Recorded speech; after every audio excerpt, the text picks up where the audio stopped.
নীতি নৈতিকতা এবং আদর্শকে সমাজে প্রতিষ্ঠিত করবার জন্য, সমাজের মানুষের মধ্যে মনুষ্যত্ব এবং মানবতাকে বিস্তার করবার জন্য যে অসংখ্য অগণিত ওয়াজ মাহফিলের আয়োজন করে যাচ্ছেন, বেশিরভাগ ওয়াজ মাহফিলের পেছনে যুবক ভাইদের ভূমিকা দেখে আমি আশান্বিত হই, আশায় বুক বাঁধি ইনশাআল্লাহ আগামীর বাংলাদেশ ইসলামের ইনশাআল্লাহ। যুব সমাজকে ধ্বংসের দ্বার প্রান্তে নিয়ে যাওয়ার জন্য যত আয়োজন, যত প্রচেষ্টা করা হোক না কেন,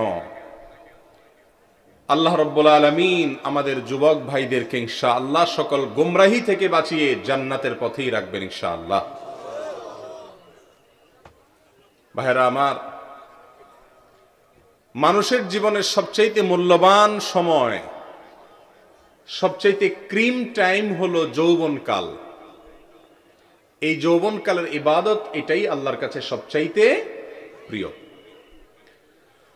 কিয়ামতের ময়দানে আল্লাহর সামনে মানুষের জীবনের যে সময়টা সম্পর্কে স্পেশাল ভাবে জিজ্ঞাসার মুখোমুখি হতে হবে, বিশেষভাবে আল্লাহ রাব্বুল আলামিন আমাদের জীবনের যেই সময়ের কথা জিজ্ঞাসা করবেন যে তুমি সেই সময়টাকে কিভাবে ব্যয় করেছ, সেটা হলো যৌবনকাল। সেটা কোন বয়স ভাই? যৌবনকালকে যে যেই কাজে ব্যয় করবে তার জীবনের পরবর্তী ধাপগুলো মূল্যায়ন হবে সেই কাজের ভিত্তিতে। অনেকে আছেন যৌবনকালটা শয়তানকে দেন, নফসকে আর প্রবৃত্তিকে দেন, যৌবনকালে নানা রকমের অপরাধ কর্মের সঙ্গে জড়িত থাকেন, বৃদ্ধ বয়সে এসে তওবা করে ভালো মানুষ হয়ে যাওয়ার চেষ্টা করেন। আল্লাহ চাইলে এই বৃদ্ধ বয়সের তওবা কবুল করতে পারেন, নিরাশ হওয়ার কারণ নাই। তবে আল্লাহর কাছে বার্ধক্যের ইবাদতের চাইতে যৌবনের ইবাদতের মূল্য অনেক বেশি। আর এই জন্য যুব সমাজকে ধ্বংস করবার জন্য যত আয়োজন, যত অ্যারেঞ্জমেন্ট, যত পরিকল্পনা আমাদের দেশ সহ গোটা বিশ্বব্যাপী রয়েছে, বিশেষ করে মুসলিম যুবকদের চেতনাকে, ধারকে নষ্ট করে ফেলবার জন্য যত আয়োজন আছে, এত আয়োজন গোটা দেশের অন্য কোন বয়সের, অন্য কোন শ্রেণীর মানুষের জন্য, নাস্তিক মুরতাদদের নাই। এই যে ফেব্রুয়ারি মাস শুরু হয়েছে, 14ই ফেব্রুয়ারি আসছে, যুব সমাজকে ধ্বংস করবার জন্য, মা বাবার অবাধ্য করবার জন্য, অসামাজিক করবার জন্য, আল্লাহর অবাধ্যতার দিকে নেওয়ার জন্য, জাহান্নামের দিকে নেওয়ার জন্য ভ্যালেন্টাইন্স ডের মতো একটা নিকৃষ্ট এবং নোংরা দিবসকে এদেশে প্রতিষ্ঠিত করা হচ্ছে।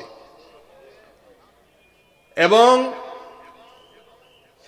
মূলধারার মিডিয়াগুলো, বিশেষ করে টেলিভিশন চ্যানেলগুলো এ দিবস উপলক্ষে নানা রকমের আয়োজন, নাটক, সিনেমা, বিভিন্ন ধরনের আয়োজন করে আমাদের যুবকদেরকে জাহান্নামের দিকে নিয়ে যেতে চায়।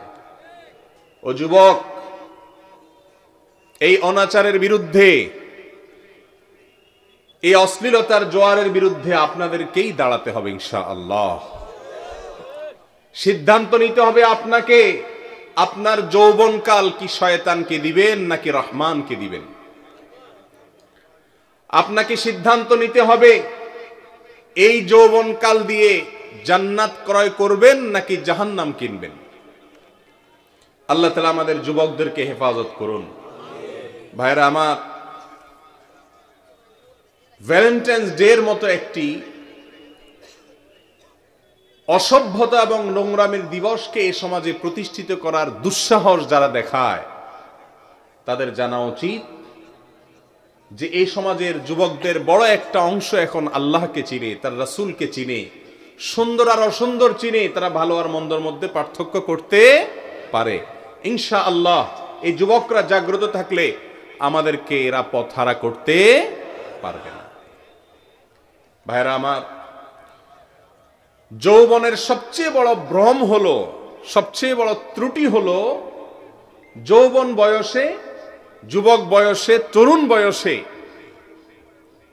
অবৈধ প্রেম, হারাম সম্পর্ক, মেয়েদের প্রতি যে সহজাত এবং স্বভাবজাত যে টান আছে, এই টানটা মানুষকে আল্লাহর অবাধ্যতার দিকে নিয়ে যায়। আর এটা হলো আল্লাহর পক্ষ থেকে বান্দার জন্য সবচেয়ে বড় পরীক্ষার জায়গা। অর্থকড়ির লোভ, এটা সামলানো যত সহজ, পদ পদবীর লোভ সামলানো যত সহজ, হারাম সম্পর্কের যে লোভ, সহজাত যে টান যুব সমাজকে ধ্বংস করার জন্য শয়তানের সবচেয়ে বড় অস্ত্র হলো এই অবৈধ প্রেম ভালোবাসা। এর চাইতে বড় অস্ত্র আর যুব সমাজের জন্য অন্তত শয়তানের তরফ থেকে আর নাই। ভাইরা আমার, এই জন্য হারাম সম্পর্কের বিরুদ্ধে যুবকদেরকে অবস্থান নিতে হবে যে আমার জীবন চলে যাবে, কিন্তু আমি অবৈধতার পথে এক কদমও পা বাড়াবো না। আল্লাহ তাআলা আমাদের যুবকদেরকে হেফাজত করুন। আপনারা জানেন যে প্রতি বছর আমাদের দেশে ক্লোজ আপ ওয়ান, কাছে আসার সাহসী গল্পের নামে একটি বিশেষ অনুষ্ঠানের আয়োজন করা হয় এবং সেটি এই ফেব্রুয়ারি মাসের শুরু থেকেই শুরু হয় বা এই মাসকে কেন্দ্র করেই হয় এবং যুবকদেরকে এখানে উৎসাহ দেয়া হয় যে তুমি অবৈধ সম্পর্ক এবং হারাম সম্পর্ক, অসামাজিক কার্যকলাপ করার ক্ষেত্রে কি কি গল্প আছে, সিক্রেট গল্প, গোপন গল্প, সেগুলো বলো। সেগুলো নিয়ে সেখান থেকে একটা দুইটা বা বিশেষ কিছু গল্প খুব বেশি আকর্ষণীয়, সেগুলো থেকে বাছাই করে নাটক তৈরি করে টেলিভিশন চ্যানেলে প্রচার করা, যুবকদেরকে তাদের অবৈধ এবং হারাম কাজগুলোকে আবার প্রকাশ করার দুঃসাহস দেখানো এবং তাদেরকে এক ধরনের উস্কানি দেওয়ার যে কাজ এদেশে হয়ে থাকে, এই কাজটা আমাদের সমাজের জন্য লাভের না ক্ষতির? কাছে আসার সাহসী গল্পে কখনো দেখা যাবে না কোনো যুবক মা বাবার অবাধ্য হয়েছিল, বড় ভাইয়ের সঙ্গে বেয়াদবি করে বা অভিমান করে, যে কারণেই হোক দূরে সরেছিল, সে নিজের ভুল বুঝতে পেরে অথবা বড় ভাইয়ের প্রতি, বড় বোনের প্রতি, মায়ের প্রতি, বাবার প্রতি, মুরব্বীর প্রতি, আত্মীয় স্বজনদের প্রতি ভালোবাসার জায়গা থেকে, দায়িত্ববোধের জায়গা থেকে সে কাছে চলে আসছে। এই কাছে আসার গল্প এরা শোনায়। এরা কোন কাছে আসার গল্প শোনায় আপনারা জানেন না? তারা যে কাছে আসার গল্প শোনাতে বলে, ও যুবক, সেই কাছে আসাটা তো জাহান্নামের কাছে আসা। সেই কাছে আসা মানে হলো মা বাবা থেকে দূরে সরা। সেই কাছে আসা মানে হলো ভাই বোন থেকে, সেই কাছে আসা মানে হলো সমাজ থেকে, সেই কাছে আসা মানে হলো জান্নাত থেকে। ভাইরা আমার, কয়দিন আগে আনুষ্কা দিহানের ঘটনা আপনারা শুনলেন। আজকে না জানি গতকালকে আবার নিউজে উঠে এসছে একই ধরনের ঘটনা গাজীপুরের এক রিসোর্টে ঘটেছে। আবার ঢাকার কোন একটা বিশ্ববিদ্যালয়ের শিক্ষার্থীদের সঙ্গে একই ঘটনা ঘটেছে। এই কাছে আসার গল্পের পরের গল্পগুলো আর এই দুষ্টরা কখনো শোনায় না। এরা আমাদের যুবকদেরকে শেষ করে দিতে চায়, ধ্বংস করে দিতে চায়। এদের বিরুদ্ধে আমাদের সচেতন থাকতে হবে। ও যুবক, হারামের হাতছানি তোমাকে ডাকছে, শয়তান তোমার জন্য পসরা সাজিয়েছে। মনে রাখবে, বিয়ের আগে যারা অবৈধ প্রেম ভালোবাসার ভাবালুতায় গা ডুবায়, বিবাহ পরবর্তী পবিত্র জীবনের আসল আনন্দ স্বাদ থেকে আল্লাহ তাদেরকে বঞ্চিত করে দেন। এই জন্য বিবাহ বহির্ভূত অবৈধ প্রেম ভালোবাসার বিরুদ্ধে আপনাকে দাঁড়াতে হবে। সমাজের সমস্ত যুবক যদি নষ্ট হয়ে যায়, আমাদেরকে দাঁড়াতে হবে, স্রোতের বিপরীতে চলা শিখতে হবে। আমরা গল্প শোনাবো কাছে আসার, সে গল্প হবে আল্লাহর কাছে আসার। আমি মাদক ছেড়ে দিয়েছি, আমি মাস্তানি ছেড়ে দিয়েছি, আমি হারাম সম্পর্ককে ছিন্ন করে ফেলেছি, আল্লাহর কাছে আসবার জন্য। ঠিক আছে না ইনশাআল্লাহ? এরকম গল্প তৈরি করা যাবে তো ইনশাআল্লাহ? আমরাও গল্প শোনাতে চাই, আমাদের যুবকদেরকে উৎসাহিত করব, ভাই তোমরাও গল্প শোনাও, শয়তানের দোসরদেরকে জানিয়ে দাও আমরা শয়তানের কাছে আসার নয়, রহমানের কাছে যাওয়ার গল্প শোনাবো ইনশাআল্লাহ। যে যুবক ধূমপান করতেন, ধূমপান ছেড়ে দিয়ে আল্লাহর কাছে আসার গল্প শোনাবেন, কিভাবে ছেড়ে এসেছেন সেই গল্প শোনাবেন। যে যুবক হারাম সম্পর্ক রেখেছিলেন, সেটিকে ছিন্ন করে আল্লাহকে খুশি করে পবিত্র সম্পর্কের জন্য প্রস্তুত হবেন। ঠিক আছে না ইনশাআল্লাহ? আল্লাহ তাআলা আমাদেরকে তৌফিক দান করুন। ভাইরা আমার,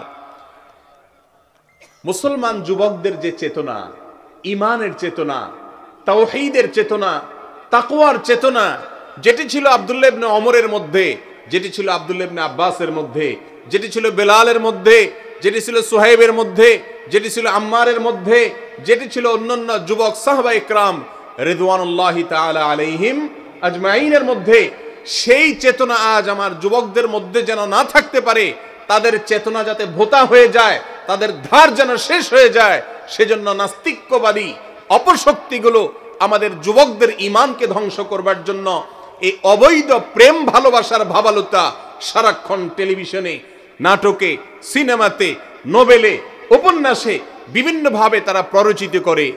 এগুলো আমাদের যুবকদের জন্য কল্যাণের না ক্ষতির? কোনো সন্দেহ আছে? ভাইরা আমার, অবৈধ প্রেম ভালোবাসা তরুণদেরকে আত্মহত্যার দিকে নিয়ে যায়, ধর্ষণের দিকে নিয়ে যায়, মা বাবার অবাধ্যতার দিকে নিয়ে যায়, বড় ভাই বোনের অবাধ্যতার দিকে নিয়ে যায়, সমাজ থেকে দূরে সরিয়ে ফেলে, জান্নাত থেকে দূরে সরিয়ে ফেলে। এটি আমাদের সমাজের জন্য লাভের না ক্ষতির? প্রত্যেকটা জিনিসের একটা সময় আছে ও ভাইরা আমার, প্রত্যেকটা জিনিসের একটা সময় আছে।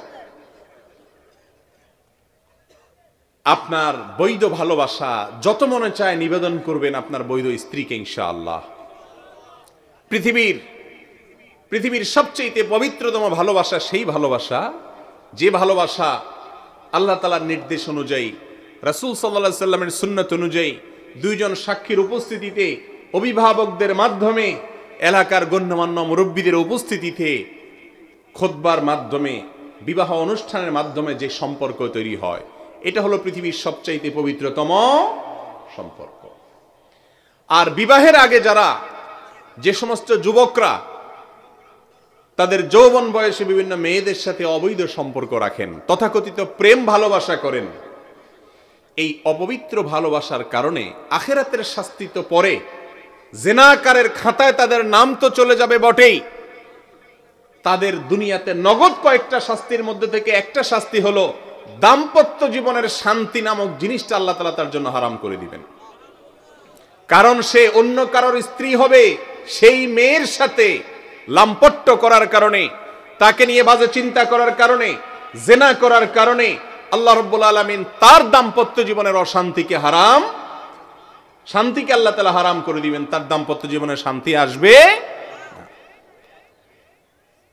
নাম্বার 2, ও যুবক, যৌবন বয়সে অবৈধ প্রেম ভালোবাসার ভাবলতায় যদি আপনি ডুবেন, আপনার পরবর্তী যে প্রজন্ম আসবে, আপনার যে পরবর্তী বংশধর আসবে, ব্যতিক্রম হতে পারে, তবে তাদের মধ্যে নেককার, আপনার অনুগত, যাদেরকে দেখলে আপনার দিল জুড়াবে, সেরকম সুসন্তান আপনি আশা করতে পারেন না। কারণ বীজ যেটা লাগাবেন গাছ সেটারই গজাবে। ঠিক না ঠিক? এই জন্য যৌবনের ভ্রম শয়তান মানুষকে উস্কায়। রাসূল আকরাম সাল্লাল্লাহু আলাইহি সাল্লাম বলেছেন, আমি আমার উম্মতের জন্য মেয়েদের চাইতে বড় পরীক্ষার কোন বস্তু আর রেখে গেলাম না। যুবকদের সবচেয়ে বড় ভয়ের জায়গা হলো এখানে। মেয়েদেরকে আল্লাহ রাব্বুল আলামিন আমাদের জন্য ফিতনা, পরীক্ষা হিসাবে দিয়েছেন।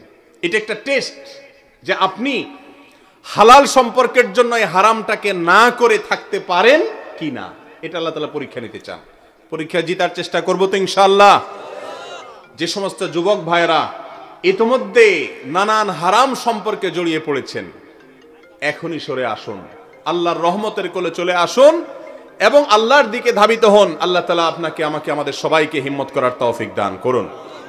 ভাইরা আমার, এটার জন্য দরকার হলো সৎ সাহস। এটার জন্য দরকার কি? সৎ সাহস। আল্লাহ তাআলা সেই সাহস করার তৌফিক আমাদেরকে দান করুন। আর যদি আমরা এই অসৎ পথ থেকে ফিরে আসতে না পারি, এখান থেকে যদি আমরা যদি এখান থেকে ফিরে আসতে না পারি, তাহলে আমাদের দুনিয়া আখিরাত সব বরবাদ হয়ে যাবে। আল্লাহ তাআলা আমাদের সবাইকে হেফাজত করুন। অতএব কাছে আসার সাহসী গল্পের নামে যে অনুষ্ঠান হয়ে থাকে, যে প্রচারণা হয়ে থাকে, যুবকদেরকে যে উস্কানি দেওয়া হয়ে থাকে, সেটি কি আসলে কাছে আসার গল্প না দূরে সরার গল্প? আমরা সেগুলোকে প্রত্যাখ্যান করব তো ইনশাআল্লাহ। এই তথাকথিত কাছে আসার রসিয়ে রসিয়ে দেওয়া গল্প, এগুলো আমাদের যুবকদেরকে নির্লজ্জ করে দিচ্ছে। একটা সময় মানুষ অসামাজিক কাজ করতে একটু চিন্তা করত, ভাবতো, হারাম সম্পর্ক করার আগে চিন্তা করতে হতো। এই গল্পগুলো শোনাইতে বলে যুবকরা কিভাবে মা বাবার অবাধ্য হয়, কিভাবে সমাজ থেকে পৃথক হয়, এই গল্পগুলো শোনানোর জন্য উস্কানি দিয়া এই হারাম কাজটাকে সমাজে হালাল করার অপচেষ্টা করা হচ্ছে। অপরাধ করার বোধ যদি মানুষের মধ্যে না থাকে, তাহলে সে অপরাধ থেকে মানুষ সরে আসতে পারে না। একটা ডেঞ্জারাস বিষয় হলো, আমাদের সমাজে এই অপরাধের বোধ আস্তে আস্তে আমাদের থেকে চলে যাচ্ছে এবং কৌশলে সেটাকে দূর করা হচ্ছে। বিধায় এগুলোর বিরুদ্ধে আমাদের ভূমিকা রাখতে হবে। আল্লাহ তাআলা আমাদেরকে তৌফিক দান করুন। যৌবনকালটা শুধু আল্লাহর জন্য নিবেদন করব ইনশাআল্লাহ। কার জন্য? আল্লাহর জন্য নিবেদন করব। আল্লাহ রাব্বুল আলামিন যৌবনকালের ইবাদত অনেক বেশি পছন্দ করেন। ভাইরা আমার, রাসূল আকরাম সাল্লাল্লাহু আলাইহি সাল্লাম বলেছেন, কিয়ামতের দিন কয়েকটি প্রশ্নের উত্তর দেয়া ছাড়া কোনো মানুষ নিজের দুই পা নাড়াতে পারবে না।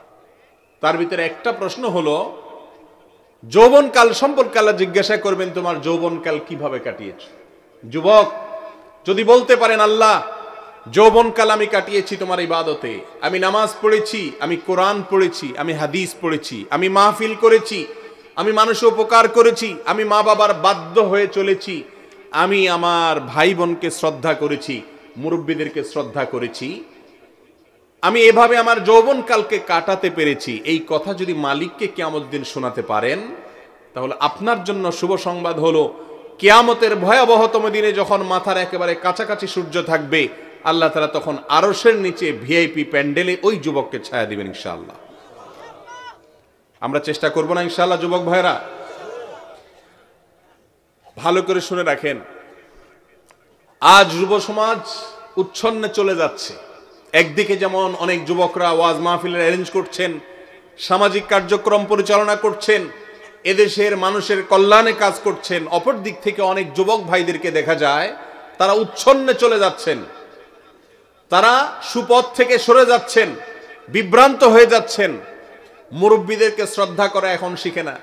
রাসূল আকরাম সাল্লাল্লাহু আলাইহি সাল্লাম বলেছেন, ওই ব্যক্তি আমার উম্মত হতে পারে না যেই ব্যক্তি মুরব্বীদেরকে, সিনিয়রদেরকে, বয়সে বড়দেরকে সম্মান করে না। ও যুবক,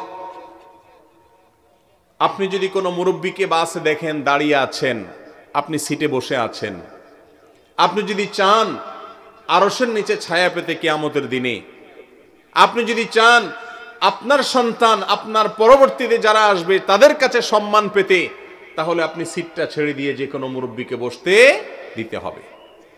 এগুলো আস্তে আস্তে হারিয়ে যাচ্ছে না আমাদের সমাজ থেকে? শ্রদ্ধা জিনিসটা নাই। আল্লাহ তাআলা আমাদেরকে আদর্শ যুবক হওয়ার তৌফিক দান করুন, বিনয়ী যুবক হওয়ার তৌফিক দান করুন, কোরআন এবং হাদিসের কথা মানুষের মাঝে প্রচার করার তৌফিক দান করুন। কাছে আসার সাহসী গল্পের নাম দিয়ে যারা এদেশের সমাজকে ধ্বংস করতে চায়, সংসারগুলোকে খান খান করে দিতে চায়, পরকিয়া বাড়াতে চায়, মা বাবার কোল খালি করতে চায়, যুবকদেরকে মা বাবার অবাধ্য করতে চায়, অসামাজিক করতে চায়, অশ্লীলতা ছড়াতে চায়, ধর্ষণ ব্যভিচার বাড়াতে চায় এবং দিহান আনুষ্কার মতো এ ধরনের অহরহ ঘটনা ঘটাতে চায়, এই শত্রুদেরকে চিহ্নিত করে এসব অপসংস্কৃতির বিরুদ্ধে আমাদেরকে দাঁড়াতে হবে ইনশাআল্লাহ। ক্লোজ আপ কর্তৃপক্ষকে বার্তা দিয়ে দিতে হবে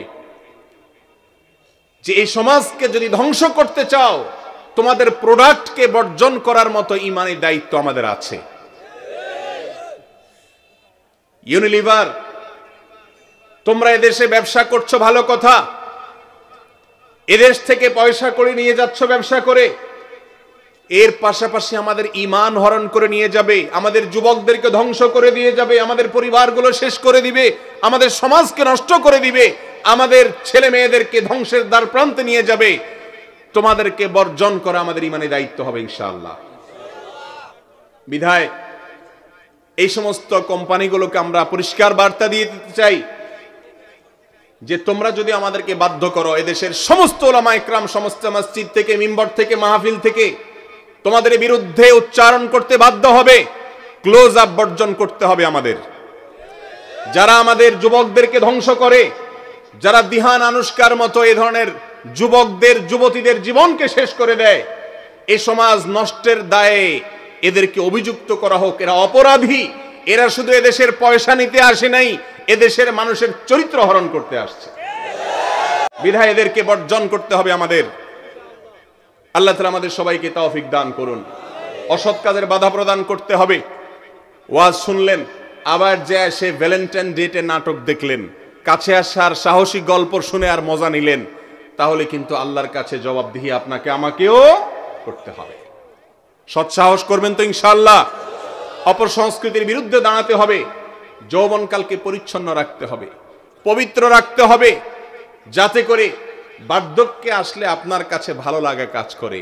যুবক ভাইরা, যৌবনকালে যদি হারাম সম্পর্ক করেন, একটা সময় আপনি বিয়ে শাদী করবেন, ভালো হয়ে যাবেন, কিন্তু আপনার ফেলে আসা জীবনের অপকর্মগুলোর কথা যখন স্মরণ আসবে, তখন আপনার নিজের কাছে ভালো লাগবে না খারাপ লাগবে? অপরাধের অদৃশ্য একটা জ্বালা আছে, একটা দাহন আছে। এই দাহনে কিন্তু আপনি জ্বলতে থাকবেন। আপনি সিজদায় যাবেন, বৃদ্ধ বয়সে হাজী সাহেব, গাজী সাহেব হয়ে যাবেন, কিন্তু আপনি যৌবন বয়সে যে অপকর্ম করে এসেছেন, সেই অপরাধের কথা মনে উঠে ভিতরে জ্বলতে থাকবে, কষ্ট হতে থাকবে। আর যদি যৌবনকালে আল্লাহর অবাধ্যতার বিরুদ্ধে অবস্থান নিতে পারেন, শয়তানের হাতছানিকে ডিনাই করতে পারেন। সব যুবকরা তথাকথিত গার্লফ্রেন্ড কালচারে বিশ্বাস করে, আপনি সেই কালচারে বিশ্বাস করেন না। আপনি আপনার সমস্ত পুঞ্জীবিত প্রেম ভালোবাসাকে একত্র করছেন আপনার বৈধ স্ত্রীর জন্য। মনে রাখবেন, আপনার গোটা জীবন উপভোগ্য হবে ইনশাআল্লাহ। আল্লাহ আমাদের সবাইকে সেই সৎসাহস করার তৌফিক দান করুন। আজকাল এমন যুবক পাওয়া কঠিন যে এই গার্লফ্রেন্ড বয়ফ্রেন্ড কালচারের সাথে সম্পৃক্ত না। ভাইরা আমার, আল্লাহ রাব্বুল আলামিন আমাদেরকে জেনারে হাতছানি থেকে বেঁচে থাকার তৌফিক দান করুন। জেনাল আইনে আন নাজার, চোখের জেনা হলো দেখা। মানুষ হারাম এবং অপাত্রে দেখে চোখের জেনা করে। বিধায় সব ধরনের জেনা থেকে বেঁচে থাকার চেষ্টা করতে হবে।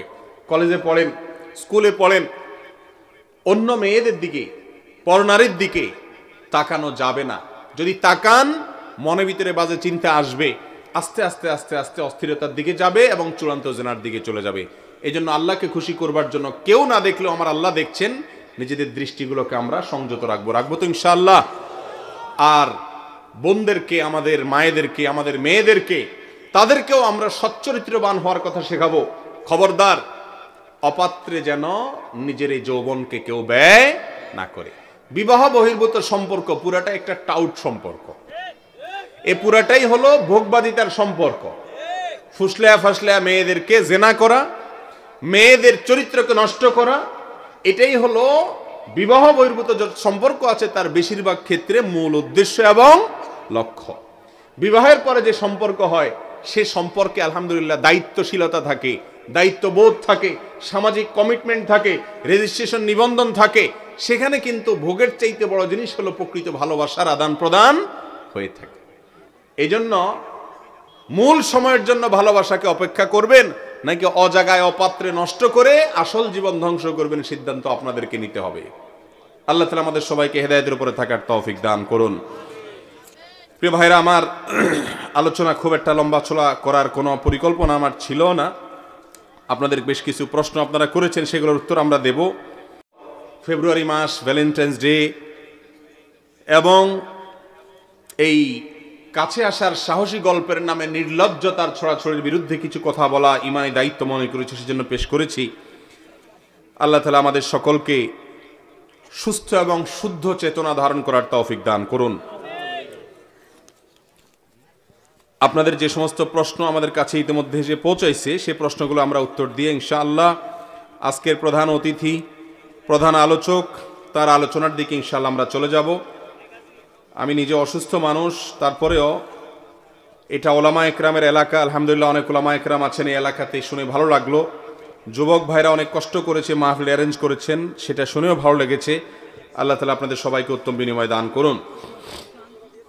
যে সমস্ত প্রশ্ন আপনাদের এসেছে কোরআন এবং হাদিসের আলোকে আমরা সেগুলোর উত্তর দেওয়ার চেষ্টা করছি।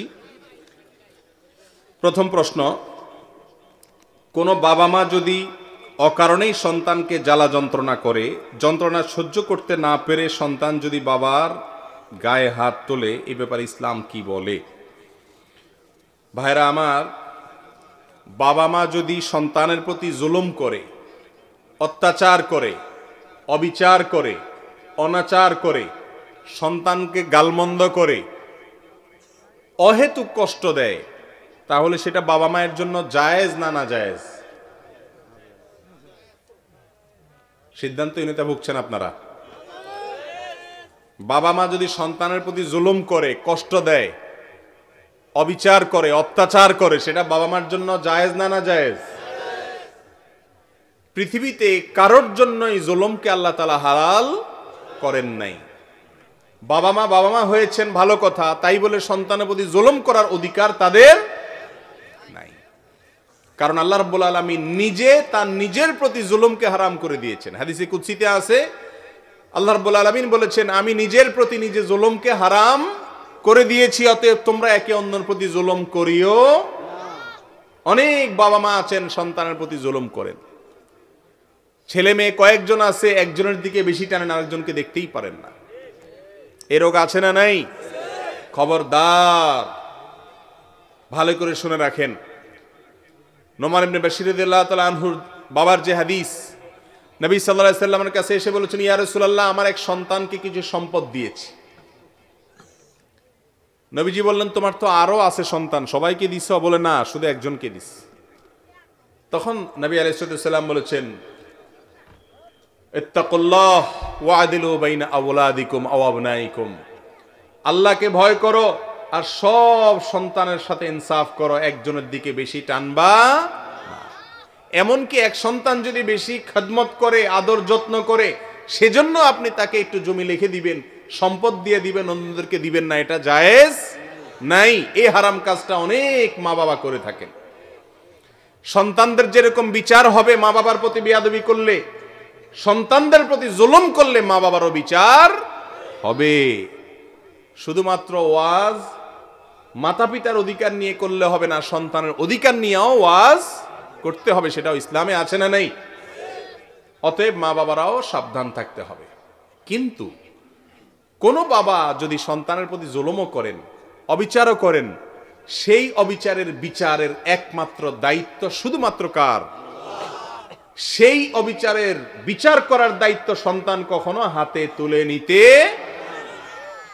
কথার কথা, বাবা তার প্রতি জুলুম করছেন, অনাচার করছেন, অন্যায় করছেন, গালমন্দ করছেন, অহেতুক তাকে কষ্ট দিচ্ছেন, তাই বলে সন্তান কোনোদিন বাবার গায়ে হাত তোলা, নাউজুবিল্লাহ, এরকম দুঃসাহস যদি কোনো সন্তান করে, তাহলে সে যেন তার জাহান্নাম নিশ্চিত করে নিল। আগুন, বাবা মা হলো আমাদের জন্য আগুন। ভাইরা আমার, অ্যাসিড টেস্ট, অগ্নি পরীক্ষা। উল্টাপাল্টা করবেন, ভুল কথা বলবেন, অন্যায় কথা বলবেন বাবা মা। আমি বুঝতেছি আমার বাপ ভুল করছেন, আমার মা ভুল করছেন, অন্যায় করছেন, কিন্তু তাই বলে আমি তাদের বিচারের দায়িত্ব নিতে পারি না। তাদেরকে বুঝাইতে পারি প্রয়োজনে সুন্দরভাবে, অন্যদেরকে দিয়ে, মুরব্বীদেরকে দিয়ে বুঝাইতে পারি, কিন্তু আমি নিজে তাদের বিচারের দায়িত্ব নেওয়ার অধিকার ইসলাম আমাকে দেয় নাই। খবরদার। কোন যুবক যদি এরকম ভুল করে ফেলেন, আল্লাহ মাফ করুন, আর বাবা মা বেঁচে থাকেন, দুই পা বুকের সঙ্গে জড়িয়ে নিয়ে চোখের পানি ফেলে দিয়ে মাপ চেয়ে নেন। মৃত্যুর আগ পর্যন্ত সুযোগ আছে। মন থেকে যদি তারা আপনাকে মাফ করে দেয়, আপনি ভুল বুঝতে পেরেছেন, আর বাকি জীবনে কখনো করবেন না, সাবধান থাকবেন। যদি তওবা করেন, বাবা মা যদি মাফ করে দেয়, ইনশাআল্লাহ আল্লাহও মাফ করে দিবেন। ভাইরা আমার, মা বাবা এমন এক জিনিস, রাসূল আকরাম সাল্লাল্লাহু আলাইহি সাল্লাম বলেছেন, রিদার রব্বি ফি রিদাল ওয়ালিদাইন। মা বাবা সন্তুষ্ট থাকলে আল্লাহ সন্তুষ্ট হয়ে যাবেন, আর মা বাবা অসন্তুষ্ট হলে আল্লাহও অসন্তুষ্ট হয়ে যাবে। অন্যায়ভাবে যদি মা বাবা অসন্তুষ্ট হয়, তাহলে আপনার টেনশন নাই, কিন্তু আপনি মা বাবার দিকে তাকিয়ে চোখ রাঙিয়ে উচ্চস্বরে যদি কথা বলেন, গায়ে হাত দেওয়া, নাউজুবিল্লাহ, এটা তো অনেক পরের কথা। যদি তাদের সঙ্গে দুর্ব্যবহার করেন, শক্ত কথা বলেন, এমনকি সত্য কথাও মা বাবার সামনে শক্তভাবে বলা যাবে। আপনার বাবা অন্যায় করছেন, আপনার মা অন্যায় করছেন, আপনি দেখতে পাচ্ছেন, সেই কথাটাও আপনি শক্তভাবে বলার অধিকার ইসলাম আপনাকে। এই পৃথিবীর আলো দেখেছেন যে মায়ের মাধ্যমে, যে বাপের মাধ্যমে। ওই বাবা যদি আপনাকে এক বেলাও জীবনে খাবার না দেয়, ভালো করে শুনে রাখেন, অনেক মা বাবা উল্টাপাল্টা করেন এবং সেজন্য তাদের বিচার হবে, আমি বলেছি আগেই। কিন্তু তাই বলে মা বাবা অনাচার করছে দেখে আপনি তাদের সাথে দুর্ব্যবহার করার অধিকার, শুধুমাত্র জন্ম দিয়েছেন এইটুকুর কারণে সারা জীবন তাদের গোলামি করে যেতে হবে, আনুগত্য করে যেতে হবে। আল্লাহ তাআলা আমাদেরকে তৌফিক দান করুন। এরপরের প্রশ্ন, কোন ঘরে মানুষ মৃত্যুবরণ করলে 3 দিন পর্যন্ত ওই ঘরে রান্না হয় না, ইসলাম এ ব্যাপারে কি বলে? কোন ঘরে যদি কোনো মানুষ মারা যায়, ওই বাড়ির লোকজন রান্না করার ব্যাপারে ইসলাম তাদেরকে কোনো নিষেধ করে না। তারা যদি রান্না বাড়া করে খেতে পারে, তাদের যদি সেরকম মনের অবস্থা থাকে, তারা খেতে পারে, কোনো অসুবিধা নাই। কিন্তু এলাকাবাসীর দায়িত্ব হলো, কোনো ব্যক্তি মারা গেলে তার পরিবারের জন্য, ওই বাড়ির লোকজনের জন্য খাবার দাবার রান্না করে প্রতিবেশীরা, আত্মীয় স্বজনরা তাদের জন্য পাঠাবে। কারণ তাদের মন খারাপ, প্রিয়জন হারিয়েছে, মারা গেছেন, তাদের রান্না বাড়া করার মতো মানসিক অবস্থা নাই। এই জন্য আশপাশের বাসা বাড়ি থেকে, ঘর বাড়ি থেকে কেউ মারা গেলে তাদের জন্য খাবার পাঠানোটা সুন্নাত। খাবার পাঠানোটা কি? সুন্নাত। তিরমিজি বর্ণিত হাদিসে রাসূল আকরাম সাল্লাল্লাহু আলাইহি সাল্লাম বলেছেন, ইসনাউ লিআলি জাফর তুআমা। জাফর রাদিয়াল্লাহু তাআলা আনহু, আলী রাদিয়াল্লাহু তাআলা আনহুর ভাই, তিনি যখন মারা গেলেন মুতার যুদ্ধে, তখন নবীজি সাল্লাল্লাহু আলাইহি সাল্লাম বলেছেন যে জাফরের পরিবারের লোকদের জন্য তোমরা আশেপাশে যারা আছো খাবার রান্না করে করে পাঠাও, কারণ তারা তাদের বিপদে, তাদের মুসিবতে তারা ব্যস্ত হয়ে পড়েছে, এজন্য তাদের জন্য খাবার পাঠাও। এজন্য কোনো লোক মারা গেলে ওই ঘরের লোকজনের জন্য, ওই বাসার লোকজনের জন্য আশেপাশের সবাই খাবার পাঠাবে, এটা সুন্নাত। কিন্তু 3 দিন রান্না করা যাবে না এমন কোনো কথা নাই। কেউ যদি খাবার না পাঠায়, এই বেচারা রান্না করে খাওয়া লাগবে না? অথবা কেউ পাঠাইলো, একটা আইটেম পাঠাইছে, আরেকটা আইটেম তাদের দরকার, তো সেটা অবশ্যই তারা রান্না করতে পারবে। বিধায় এটা সঠিক কথা না যে কোনো বাড়িতে মানুষ মারা গেলে 3 দিন চুলা জ্বালানো যায় না, এটা কোনো সঠিক কথা। আশপাশের লোকজন খাবার দিবে ঠিক আছে, কিন্তু তাই বলে ওনাদের প্রয়োজন হলে ওনারা চুলা জ্বালাইতে পারে, রান্নাও করতে পারে, কোনো অসুবিধা নাই। আশপাশ থেকে খাবার টাবার তাদেরকে পাঠায়া এরপরে একসাথে 40 আর 3 দিন আর 10 দিন আর 7 দিন আর নামে, কুলখানির নামে আবার তাদের কাছ থেকে সুদে আসলে একসাথে এলাকাবাসী গরু জবাই করে খেয়ে নিবেন, এটা জায়েজ না? না জায়েজ? ভালো করে শুনে রাখেন, কোনো মানুষ মারা গেলে, যার আত্মীয় স্বজন মারা গেছে, তারা এলাকাবাসীকে খাওয়ানোর জন্য যত অ্যারেঞ্জ আছে আমাদের দেশে, জিয়াফত, মুর্দার খাওয়ানি, এরকম যত অনুষ্ঠান আছে, এগুলো একটাও ইসলামে জায়েজ নাই। কিন্তু এগুলা সব এলাকাতে আছে, আছে না নাই? আপনাদের এলাকায় নাই? সব এলাকাতে আছে। সাহাবা ইকরাম যথাসম্ভব জারির ইবনে আব্দুল্লাহ আল বাজালি রাদিয়াল্লাহু তাআলা আনহু তিনি বলেছেন, কোন বাড়িতে কেউ মারা গেলে ওই বাড়ির লোকেরা এলাকাবাসীর জন্য খাবারের আয়োজন করলে আমরা সেটাকে রাসূল করিম সাল্লাল্লাহু আলাইহি সাল্লাম যে হারাম কাজ বলেছেন নিয়াহা মাতম করা, ওই মাতম করা কাজের মতো হারাম কাজ মনে করতাম, যার কারণে সাহাবায়ে কেরাম এটা করতেন না। কিন্তু আমাদের সমাজে এখন এটা ঘরে ঘরে হয়ে গেছে, ঠিক না ভাই? ঠিক। এটার বিরুদ্ধে আমাদেরকে দাঁড়াইতে হবে। এলাকাবাসী, কোনো লোক মারা গেলে, বাবা মারা গেছেন, দাদা মারা গেছেন, এখন এলাকাবাসীকে দাওয়াত দিয়া গরিব খাওয়ানোর নাম দিয়া গরু জবাই করে 100, 200, 300 মানুষ খাওয়াইতে হয়। এই কালচারটা সঠিক কালচার না, এটা ভুল কালচার। এলাকাবাসী তাদেরকে যতদিন পারেন খাওয়াবেন, তাদের থেকে কোনো খাওয়া জায়েজ নাই। মনে থাকবে তো ইনশাআল্লাহ? এই জিয়াফত খাওয়ার বিরুদ্ধে অবস্থান নেবেন তো ইনশাআল্লাহ? এটা জুলুম। একটা মানুষ তার বাবাকে হারাইছেন, মাকে হারাইছেন, উল্টে আবার এলাকাবাসীকে খাওয়ানো লাগে, কেমন কথা? কিরে ভাই, এটা কোনো যুক্তির কথা? আমার বাবা মারা গেছেন, আমার মা মারা গেছেন, আমার দাদা দাদি মারা গেছেন, আপনারা আমাকে খাওয়াবেন, আমার মন খারাপ। 2-4 দিন খাওয়াই, এরপরে বলতেছেন পুরো এলাকার মানুষ একসাথে ধরে খাওয়া, শুধু আসলে উড়াই ফেলতেছে। এই অনাচারের বিরুদ্ধে আমাদের দাঁড়াইতে হবে না ইনশাআল্লাহ? আল্লাহ আমাদের তৌফিক দান করুন। পিরিয়ডের সময় সহবাস করলে কি গুনাহ হবে? যে অবশ্যই, মাসিক অবস্থাতে সহবাস করলে গুনাহ হবে। আল্লাহ রাব্বুল আলামিন কোরআনে কারীমে বলেছেন ফাতাজিলুন নিসা ফিল মাহিদ, মাসিক অবস্থায়, পিরিয়ড অবস্থায় তোমরা মেয়েদের থেকে অর্থাৎ সহবাস থেকে তোমরা দূরে থাকবে। যদি কেউ করে ফেলে তাহলে সে তার কাফারা হলো আল্লাহর কাছে তওবা করবে এবং কিছু একটা সাদকা করে দিবে, 10, 20, 50, 100, 200 যার যতটুকু তৌফিক আছে দান করে দিবে। এটা হলো কাফারা ওই ভুল কাজের জন্য, এবং আল্লাহর কাছে মাপ চাইতে হবে। ইউটিউবে বক্তাকে দেখে মহিলারা কি ওয়াজ শুনতে পারবে? ইউটিউবে কোনো ওয়াজ যদি কেউ শুনতে চায় মেয়েরা, তাহলে সেক্ষেত্রে বিশুদ্ধ মত হলো এটি পারবে, ফিতনা থেকে মুক্তির ব্যাপারটি মোটামুটি নিশ্চিত থাকলে। অর্থাৎ যদি এমন হয় যে বক্তাকে দেখে তার মনে বাজে চিন্তা আসবে, বাজে কল্পনা আসবে, এরকম অবস্থা তৈরি হতে পারে, এটা ব্যক্তির উপরে ভ্যারি করবে, তাহলে তার জন্য সেটা জায়েজ নাই, তিনি শুধু অডিও শুনবেন।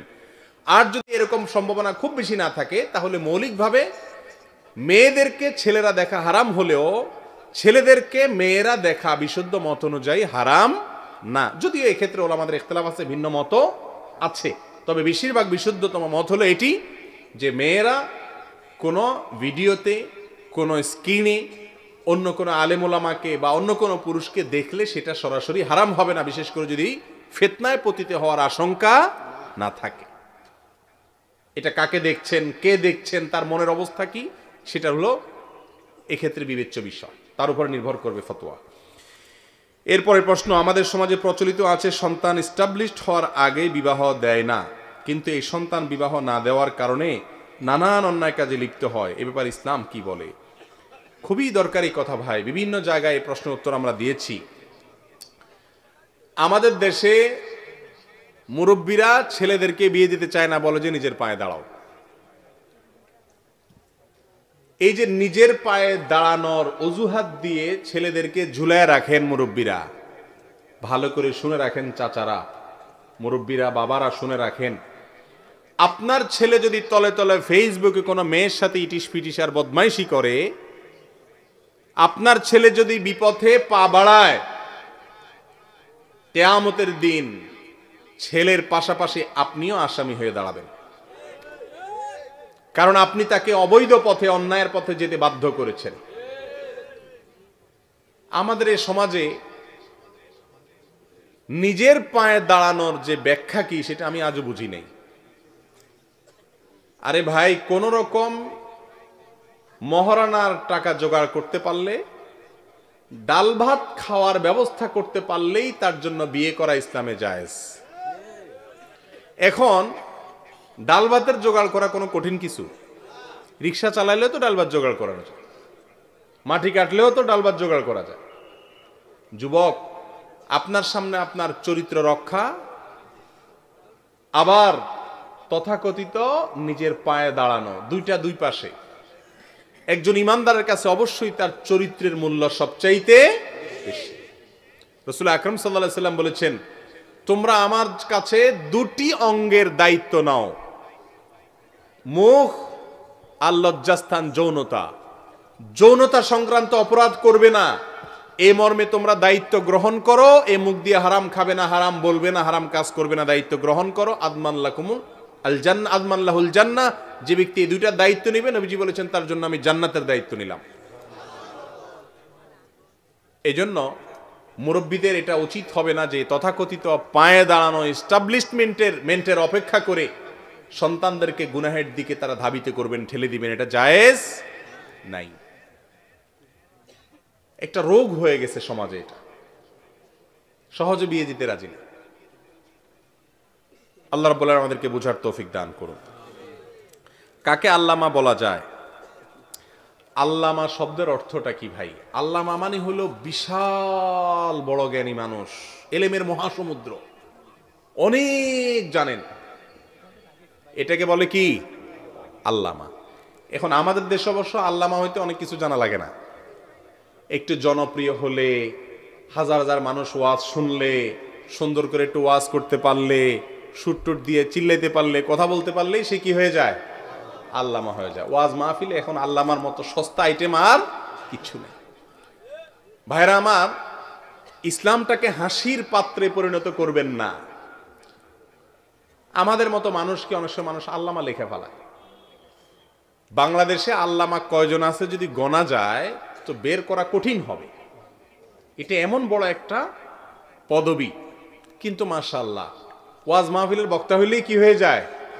আল্লামা হয়ে যায়। আর এত পামপট্টি বক্তাকে বসায় বসায় উপস্থাপকরা দেয়, এটা ইসলামে জায়েজ না, এটা না জায়েজ কাজ। এটা কি কাজ? বক্তারাও শুনে শুনে মজা নেয়, পামপট্টি শুনতে ভালোই লাগে, ঠিক না? ঠিক। এরকম সৎসাহসালা মানুষ কম যে বলবে ভাই অন্যায় করছো, আমি অমুক, আমার সামান্য পরিচয়, তুমি আল্লামা বলতেছো। শুধু আল্লামা, পীরে কামেল, শাহ, কত যে টাইটেল এদেশে, আল্লাহ মাফ করো। ছোট্ট একটা দেশ, বিশ্ব অমুক, বিশ্ব তমুক, এগুলো সব অত্যুক্তি।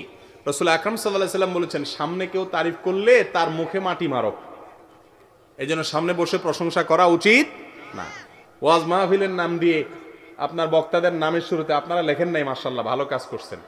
এই আল্লামা টাল্লামা যারা তার নামের শুরুতে লিখবেন না, এটা এত সহজ না। আল্লামা রাস্তাঘাটে পাওয়া যায় না। কথা বুঝতে পারছেন? আল্লাহ আমাদেরকে বুঝার তৌফিক দান করুন। অনেকে মিডিয়াকে হারাম বলে ঘোষণা করে, এই ব্যাপারে ইসলাম কি বলে? মিডিয়া মানে মাধ্যম। মিডিয়া মানে কি ভাই? মাধ্যম। আবার হারাম হবে কেন? মাধ্যম বেচারার কি দোষ? এই মাইকটা মাধ্যম, আমার কথা আপনাদের কাছে পৌঁছানোর জন্য এই মাইকটা হলো কি মাধ্যম, এটা হলো মিডিয়া। এই যে আমাদের ক্যামেরার ভাইরা ক্যামেরা নিয়ে আসছেন, এগুলো হলো সব কি মাধ্যম। ওনাদের মাধ্যমে অনেক মানুষ এই কথাগুলো জানবে এবং শুনবে। এই মাধ্যমের কোনো দোষ নাই। এই মাধ্যম দিয়ে কি প্রচার হচ্ছে, সাপ্লাই কি হচ্ছে, সেটা হলো মূল বিষয়। এই মাধ্যম দিয়ে যদি ভালো কিছু যায় তাহলে সেটা ভালো, যদি খারাপ কিছু যায় তাহলে সেটা খারাপ। আমাদের প্রিয় নবী সাল্লাল্লাহু আলাইহি সাল্লামকে আল্লাহ তাআলা যখন নির্দেশ করেছেন, ও আনযির আশীরাতাকাল আকরাবিন, হে রাসূল আপনি আপনার নিকট আত্মীয়, আপনার বংশের লোকজন যারা আছেন কুরাইশের, তাদের সবাইকে আপনি সাবধান করেন। সহিহ বুখারীতে বর্ণিত হয়েছে, এটি ছিল প্রথম নির্দেশ নবীজির প্রতি আল্লাহর পক্ষ থেকে প্রকাশ্যে ইসলাম প্রচারের। তার আগ পর্যন্ত গোপনে ইসলাম প্রচার করতেন মক্কায় তিনি। এই আয়াত নাজিল হওয়ার পরে বুখারীতে এসেছে, রাসূল আকরাম সাল্লাল্লাহু আলাইহি সাল্লাম সাফা পাহাড়ের উপরে চলে গেছেন। কোথায় গেছেন? যারা মক্কায় গেছেন জানেন, সাফা পাহাড়ের উপরে উঠছেন। উঠে তার বংশের বিভিন্ন লোকদের নাম ধরে ধরে ডাকছেন, সবাই আসো। সবাই একত্র হয়ে গেছে, আবু জাহালও আসছে সেখানে। তখন তিনি সবাইকে একত্র করে আল্লাহর একত্ববাদের দাওয়াত দিলেন, আখিরাতের প্রতি ঈমান আনার দাওয়াত দিলেন, নবীজি সাল্লাল্লাহু আলাইহি সাল্লামের রাসালাত, তার রাসূল হওয়ার দাওয়াত দিলেন। এই যে আল্লাহ বলেছেন সবাইকে সাবধান করতে, তিনি চিন্তা করলেন এত মানুষের কাছে আমি কিভাবে পৌঁছাবো আল্লাহর কথাটা। সেজন্য সাফা পাহাড়ের উপর উঠছেন, উঠে সবাইকে ডাক দিয়েছেন যাতে উপর থেকে আওয়াজ দিলে সবাই শুনতে পায়। এর নাম মিডিয়া। এর নাম কি? সে যুগের মিডিয়া ছিল সাফা পাহাড়ের উপরে ওঠা। এই যুগের মিডিয়া হলো এই যে আমাদের ক্যামেরার ভাইরা। অতএব মিডিয়া ইসলাম বিরোধী কোনো কিছু। কি করছেন এই মিডিয়ার মাধ্যমে সেটা হলো মূল বিষয়। ভালো কিছু প্রচার করলে সেটা ভালো, আর খারাপ কিছু প্রচার করলে সে মিডিয়া খারাপ। এরপরের প্রশ্ন, সন্তান ছুঁয়ে কসম করলে করণীয় কি? সন্তান ছুঁয়ে কসম করা এটি ভুল কাজ, কুসংস্কার। কসম কি দিয়া চুইতে হয়? কসম হবে কার নামে? আল্লাহর নামে। কোনো কিছু সুয়া টুয়া কসমের কোনো শিক্ষা ইসলাম আমাদেরকে দেয়নি। এখন আজকাল তো আছে সন্তানের মাথা ছুঁয়া কসম করে, ওই ক্যাশ বাক্স ছুঁয়া কসম করে, তারপরে ড্রাইভার সাহেবরা গাড়ির স্টিয়ারিং হুইল ছুঁয়া কসম করে, রাজনৈতিক নেতারা বলে দেশের মাটির কসম। এগুলো সব টাউট বাটপারি মার্কা কসম। এই সমস্ত কসমের শিক্ষা ইসলাম আমাদেরকে দেয় নাই। রাসূল আকরাম সাল্লাল্লাহু আলাইহি ওয়াসাল্লাম বলেছেন, মান আরাদা আন ইয়াহলিফা ফালইয়াহলিফ বিল্লাহি আও লিয়াসমুত। কেউ যদি কসম করতে চায় সে আল্লাহর নামে কসম করবে, আর না হলে চুপ থাকবে, আর কারোর নামে কসম করা জায়েজ। অতএব বাপের নামে কিরা, মায়ের নামে কসম, শুনছেন না আপনারা? এগুলা জায়েজ না না জায়েজ কাজ? এগুলা ছোট শিরক হয় ভাই। মা বাবার নামে কসম করলে সেটাও কি হয়? কসম শুধুমাত্র একমাত্র কার নামে হবে? অতএব মায়ের নামে, বাপের নামে, দেশের নামে, মাটির ছুঁয়ে, ক্যাশ বাক্স ছুঁয়ে, স্টিয়ারিং হুইল ছুঁয়ে, মাথা ছুঁয়ে, পাও ছুঁয়ে, আরো কত কিছু ছোঁয়াছুঁই হয় আল্লাহ জানে। এইসব ছোঁয়াছুঁই করে কসম করা জায়েজ নাই, এগুলো ভুল কথা। কোনো কারণে বাধ্য হয়ে গর্ভের সন্তান নষ্ট করলে করণীয় কি? আলিয়াজ বিল্লাহ। সন্তান যদি মাতৃগর্ভে চলে আসে, সেই সন্তান নষ্ট করা হারাম। সেই সন্তান নষ্ট করা কি? একান্ত যদি সন্তান মাতৃগর্ভে মাত্র এসেছে, আপনি বেবি টেস্টে বিভিন্নভাবে টের পেয়েছেন, অথচ আপনার স্ত্রীর এই মুহূর্তে সন্তান গর্ভে ধারণ করাটা অনেক রিস্কি, এরকম যদি হয়, এমন কোনো রোগ আছে যে এখন সন্তান গর্ভে ধারণ করাটা তার জীবনের জন্য হুমকি, এরকম যদি মনে হয়, আর মাত্র গর্ভে ধারণ হয়েছে 2 সপ্তাহ 4 সপ্তাহ হয়েছে, এখনো হার্টবিট আসে নাই, তাহলে সেক্ষেত্রে অনেক ওলামায়ে কেরাম বলেছেন নিরুপায় হিসেবে ওই গর্ভের সন্তান নষ্ট করলে হারাম হবে না। নিরুপায় হলে, যদি সন্তানের ভিতরে প্রাণ চলে আসে, হার্টবিট চলে আসে, আপনার আলট্রাসোনোগ্রামের মাধ্যমে টের পাওয়া যায়, জানা যায়, তাহলে এরপরে আর সন্তান নষ্ট করার কোনো সুযোগ নাই। এটা মানুষ হত্যা করার শামিল। জীবন্ত মানুষ হত্যা করা যেরকম গুনাহ, গর্ভের সন্তান নষ্ট করা সেরকম গুনাহ। আপনি আগে থেকে যদি জন্ম নিয়ন্ত্রণ করতে চান, যদি খাদ্যের অভাবে না হয়, যে এখন এই মুহূর্তে সন্তান হলে অসুবিধা, একটা দুধের বাচ্চা আছে, আরেকটা বাচ্চা হয়ে গেলে প্রেসার হয়ে যাবে, মহিলা পালতে পারবে না, এখানে এমন জায়গা আছে, এখানে মুরব্বী নাই, হেল্প করার লোক নাই, এসব কারণে যদি সন্তান আপনি নীতি বিলম্ব করেন, বৈধ বিভিন্ন উপায়ে অস্থায়ী পদ্ধতি অবলম্বন করেন, তাহলে সেটা ইসলামে জায়েজ আছে। স্থায়ী পদ্ধতি যদি করেন লাইগেশন করে, সেটা হারাম। আর যদি কি খাওয়াবেন, উপার্জন কম, এই চিন্তায় করেন, সেটাও হারাম। কথা কি বুঝতে পারছি? কিন্তু সন্তান গর্ভে আসার পর নষ্ট করা কি ভয়াবহ গুনাহের কাজ। যদি কেউ এই গুনাহ করে ফেলান, তাহলে এখন তার কাজ হলো আল্লাহর কাছে খুব কায়ে মনোবাক্যে তওবা করতে হবে, মাফ চাইতে হবে। আল্লাহ তাআলা আমাদেরকে মাফ চাওয়ার তৌফিক দান করুন। এরপরে প্রশ্ন, স্বামী যদি স্ত্রীকে অসহনীয় মারধর করে, তাহলে স্ত্রীর করণীয় কি? দেখুন, আমাদের প্রিয় নবী সাল্লাল্লাহু আলাইহি সাল্লাম জীবনে কখনো কোন স্ত্রীর গায়ে হাত তোলেন নাই, কোনো কটু বা খারাপ কথা বলেন নাই। আজকাল অনেক পুরুষ আছেন যারা স্ত্রীদের সাথে দুর্ব্যবহার করেন, ব্যবহার খারাপ করেন, মা বাপ তুলে গালিগালাজ করেন। অনেক অমানুষ আছেন মারধর পর্যন্ত করেন। ভালো করে শুনে রাখেন, রাসূল আকরাম সাল্লাল্লাহু আলাইহি সাল্লাম বলেছেন, খায়রুকুম খায়রুকুম লিআহলি ওয়া আনা খায়রুকুম লিআহলি। তিনি বলেছেন, তোমাদের মধ্যে ওই লোকটা সবচেয়ে ভদ্রলোক, সবচেয়ে ভালো মানুষ যে তার বউয়ের কাছে ভালো। আর নবীজি বলেছেন, আমি তোমাদের মধ্যে আমার পরিবারের কাছে সবচেয়ে ভালো মানুষ, আমার পরিবার আমাকে সবচেয়ে ভালো বলে।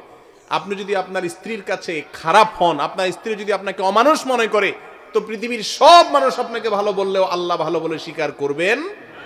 এই জন্য স্ত্রীদের কাছ থেকে সার্টিফিকেট নেওয়ার চেষ্টা করবেন। সার্টিফিকেট নিতে হলে মারধর করলে চলবে? খুব জঘন্য কথা। কোন স্বামী যদি এরকম জুলুম করে, কোন অমানুষ, কোন পশু যদি মেয়েদের প্রতি অত্যাচার করে, অবিচার করে, তাহলে ওই মেয়ের, ওই স্ত্রীর দায়িত্ব হলো মুরব্বীদের মাধ্যমে তাকে বোঝানো। কোনোভাবে যদি তাকে থামানো না যায়, তাহলে মুরব্বীদের সাথে পরামর্শ করে, আলেম ওলামাদের সাথে পরামর্শ করে কিভাবে তার জুলুম থেকে বাঁচা যায় তিনি সিদ্ধান্ত নেবেন। হুটহাট করে কোনো সিদ্ধান্ত নেবেন না। আজকাল ডিভোর্স লেটার পাঠায় দেয়, বিভিন্ন লোক পাম্পট্টি দিয়া বলে যে যাও তুমি ডিভোর্স দিয়ে দাও। ডিভোর্স দেওয়ার পরে কি হবে বেচারির, সেই চিন্তাটা আর ওই পরামর্শদাতারা করে না। এগুলো আমাদের সমাজের জন্য ক্ষতিকর, এগুলো আমাদেরকে বুঝতে হবে। তবে পুরুষ যারা এরকম করেন তারা আল্লাহর কাছে আসামি হবেন, গুনাহ হবে এর জন্য। এজন্য ভয় থাকতে হবে স্ত্রীদের প্রতি দুর্ব্যবহার করা যেন না হয়। আল্লাহ আমাদের বোঝার তৌফিক দান করুন। কোরআন শরীফ ছুঁয়ে কসম করলে, ওই কসম ভঙ্গ করলে তার জন্য করণীয় কি? আমরা আগেই বলেছি, কোনো কিছু ছুঁয়ে কসমের শিক্ষা ইসলাম আমাদেরকে, কোরআন ছুঁয়ে শপথ নাই। এই যে এখন আপনার খ্রিস্টানরা বাইবেল ছুঁয়ে শপথ করে, মুসলমানরা কোরআন ছুঁয়ে শপথ করে না। কসম হবে শুধুমাত্র কি নামে? আল্লাহর নামে, আল্লাহর কসম, বাস এভাবে। এমনকি কোরআন শরীফও, কোরআনে কারীমও ছুঁয়ে স্পর্শ করে হাত দিয়ে কসম করার শিক্ষা ইসলাম আমাদেরকে দেয় নাই। রাসূল করিম সাল্লাল্লাহু আলাইহি সাল্লাম নাকি কখনোই আজান দেন নাই। যদি কারণটা বলতেন। দেখুন, রাসূল আকরাম সাল্লাল্লাহু আলাইহি সাল্লাম কখনো আজান দিয়েছেন কিনা এটা কোনো হাদিস থেকে আমরা জানি না। দেয় নাই এরকম আলাদা কোনো হাদিস আছে বলে আমার জানা নাই। দিতেও পারেন কখনো, কিন্তু দিয়েছেন এই মর্মেও কোনো হাদিস পাওয়া যায় না। এখন কথা হলো কেন দেন নাই? তো রাসূল আকরাম সাল্লাল্লাহু আলাইহি সাল্লাম যে সব ভালো কাজ নিজে নিজে করে দেখাবেন এমন কোনো জরুরি না। তো তিনি আজান দিতে বলেছেন এবং বলেছেন মুয়াজ্জিন যে আজান দিবে কিয়ামতের দিন সবার উপরে তার মাথা থাকবে, তার মর্যাদা অনেক বেশি থাকবে। অতএব আজান দেওয়ার জন্য তিনি নির্দেশ দিয়েছেন, উৎসাহ দিয়েছেন, প্রেরণা দিয়েছেন। তিনি নিজে অনেক কিছু না দিলে কি হবে, তিনি যদি করতে বলেন সেটাই আমাদের করা উচিত। কথা কি বুঝাতে পারছি? আর তাছাড়া আজানের ক্ষেত্রে সুন্নাত হলো যার গলার আওয়াজ বেশি, যে উচ্চ কণ্ঠে আজান দিতে পারে সে আজান দিবে। সবাই মুয়াজ্জিন হলে একটা মসজিদে কি অবস্থা হবে? সবাইকে মুয়াজ্জিন হওয়া সম্ভব? মক্কাতে মদিনাতে তো মুয়াজ্জিন একজন ছিলেন। রাসূল আকরাম সাল্লাল্লাহু আলাইহি সাল্লাম নিজে যদি মুয়াজ্জিনি করেন তাহলে নামাজ পড়াবে কে? উনি তো ইমাম ছিলেন। এই জন্য তিনি আজান না দিলে কি হবে, তিনি আজান দেওয়ার জন্য নির্দেশ দিয়েছেন। এরপরে প্রশ্ন, নামাজ ছাড়া সেজদা দেওয়া যাবে কিনা, যেমন ক্রিকেটাররা দেয়। ভাই, নামাজ ছাড়া সেজদা দেওয়া যায়।